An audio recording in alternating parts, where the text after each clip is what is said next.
Hello दोस्तों, नमस्कार। Welcome to the my YouTube channel. आज हम देखेंगे स्पंदन दोष यानी इरेक्टाइल डिसफंक्शन, उसका कारण और उपचार देखेंगे कि क्या होता है। तो ठीक है, चलो देखते हैं।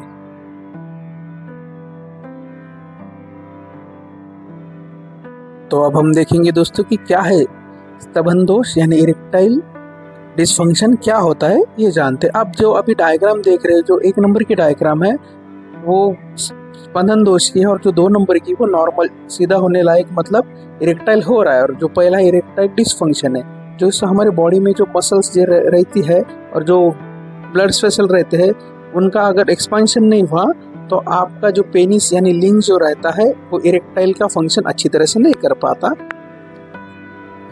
इसकी वजह से वो खड़ा नहीं हो पाता। तो आप देखेंगे उसका हम कारण क्या है, कॉज क्या है इरेक्टाइल डिसफंक्शन का। तो पहला जो मेन कॉज आता है वो आता है हाई कोलेस्ट्रॉल। उच्च कोलेस्ट्रॉल वाले जो लोग रहते हैं उनमें इरेक्टाइल डिसफंक्शन आने के चांसेस ज़्यादा रहते हैं। नेक्स्ट जो है वो है हार्ट संबंधित यानी हृदय संबंधित कुछ रोग है, किसी को हार्ट अटैक है, ISD है, उन लोगों को इरेक्टाइल डिसफंक्शन होता है। थर्ड जो रहता है वो है मोटापा रहने की वजह से भी कुछ लोगों को इरेक्टाइल डिसफंक्शन होता है। नेक्स्ट जो है कुछ लोगों की नींद ना पूरी होना, रोज की थकान भरी जिंदगी, नींद नहीं पूरी होती, उन लोगों को भी इरेक्टाइल डिसफंक्शन दिखता है। और जो नेक्स्ट है उच्च दाब यानी हाई ब्लड प्रेशर वाले लोगों को भी ये इरेक्टाइल डिसफंक्शन का सामना करना पड़ता है। अब देखेंगे मनोवैज्ञानिक लक्षण क्या क्या होते हैं। मनोवैज्ञानिक लक्षण में देखिए, जो कुछ लोगों को पॉर्न के लत रहती है उन लोगों को इरेक्टाइल डिसफंक्शन होता है। कुछ लोगों को ब्रेन में ट्रॉमा हो जाए यानी सर में चोट आ जाए तब उन लोगों को भी होता है। कुछ चिंता या डिप्रेशन में हो कुछ लोग, उनका भी इरेक्शन नहीं हो पाता सही से, उनका सेक्सुअल लाइफ अच्छी नहीं होती। कुछ रिश्तों में अपनोपन में कमी होने की वजह से भी इरेक्टाइल डिसफंक्शन होता है। और नेक्स्ट है सेक्स परफॉर्मेंस को लेकर कुछ लोगों में टेंशन होती है, उनमें भी इरेक्टाइल डिसफंक्शन होता है। अब हम देखेंगे कि अन्य कारण क्या है।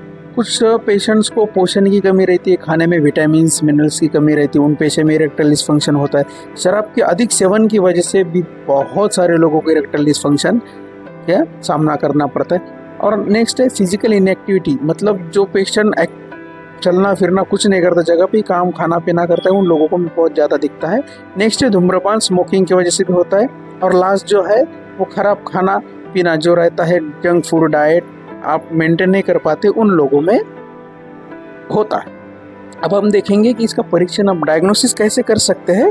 हम इरेक्टाइल डिसफंक्शन को यानी स्पंदन दोष को हम कैसे आपको डायग्नोस करके देखो। पहले ब्लड टेस्ट में हम देख सकते हैं कि डायबिटीज़ है क्या नहीं, कोलेस्ट्रॉल ठीक है क्या नहीं पेशेंट का, टेस्टोस्टेरोन हार्मोन्स की लेवल कैसी है, कोरोनरी कोई बीमारी है क्या नहीं, ये हम ब्लड टेस्ट के अंदर देख सकते हैं। उससे हमें डायग्नोस होने में मदद होती है। अब नेक्स्ट जो है वो है शारीरिक टेस्ट, यानी हम लिंग का, अंडाशय की नसों की, उसके उत्तेजना की टेस्ट कर सकते हैं, वो देख सकते हैं फिजिकली जो अंडाशय लिंग है उसकी प्रकृति कैसे, देख के हम पेशेंट को बोल सकते हैं। अब नेक्स्ट है हम यूरिन की टेस्ट करके, यूरिन की टेस्ट में हम देख सकते हैं कि डायबिटीज़, उसके बाद कुछ इन्फेक्शन है क्या उसके अंदर, यूरिन के अंदर, पेनिस के अंदर, लिंग के अंदर, उससे हम यूरिन टेस्ट के अंदर जान सकते हैं।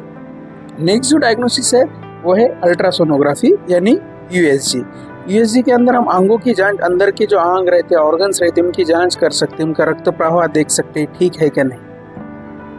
अब हम देखेंगे कि नेक्स्ट जो डायग्नोसिस है वो साइको टेस्ट रहती है, मनोवैज्ञानिक टेस्ट है। जो लोग डिप्रेशन के लक्षण में जाते हैं उनके लिए डॉक्टर मरीज से चर्चा की जाती है कि क्या आपको सेक्स लाइफ कैसे, इससे आप ठीक कर सकते हैं।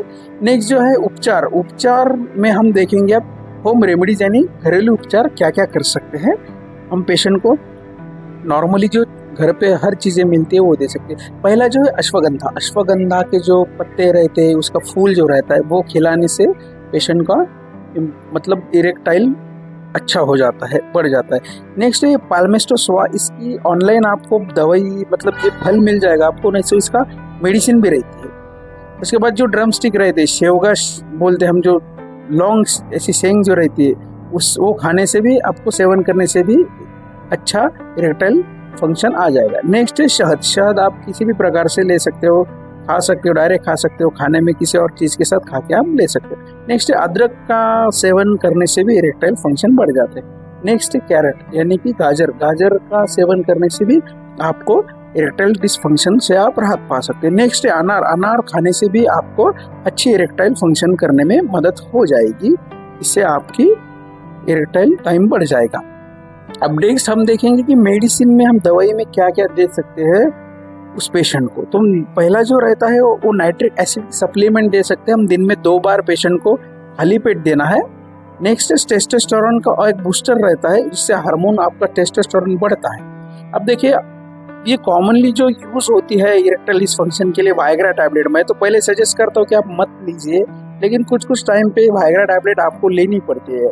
इसको वायग्रा बोलते हैं, इसको फायर 100 टैबलेट बोलते हैं। अब नेक्स्ट जो है एक टैबलेट है वेसोडिल 20 mg में रहती है ये, इससे भी आप इरेक्टाइल डिसफंक्शन से सेहत पा सकते हो, आप उसका टाइम बढ़ सकते हो। नेक्स्ट है टेस्टोस्टेरोन उपचार, यानी हार्मोनल जो टेस्टोस्टेरोन रहता है उससे आप इंजेक्टेबल लेके आप हार्मोनल थेरेपी लेके बढ़ा सकते हो इरेक्टाइल डिसफंक्शन की इरेक्शन बढ़ा सकते। अब नेक्स्ट है आयुर्वेदिक की हिमालय की कॉन्फिडो टैबलेट है और एक है टेंटेक्स रॉयल टैबलेट, इससे यूज से भी आप उससे राहत पा सकते हो।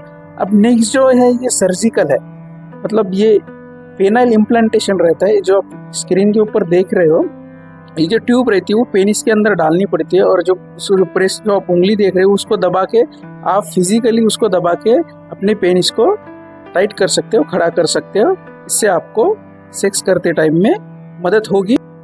तो दोस्तों प्लीज़ यार, इतने अच्छे वीडियो बना तो प्लीज़ मुझे सब्सक्राइब करिए यार, प्लीज़ सब्सक्राइब करो, फॉलो करो, सपोर्ट करो। Thank for watching.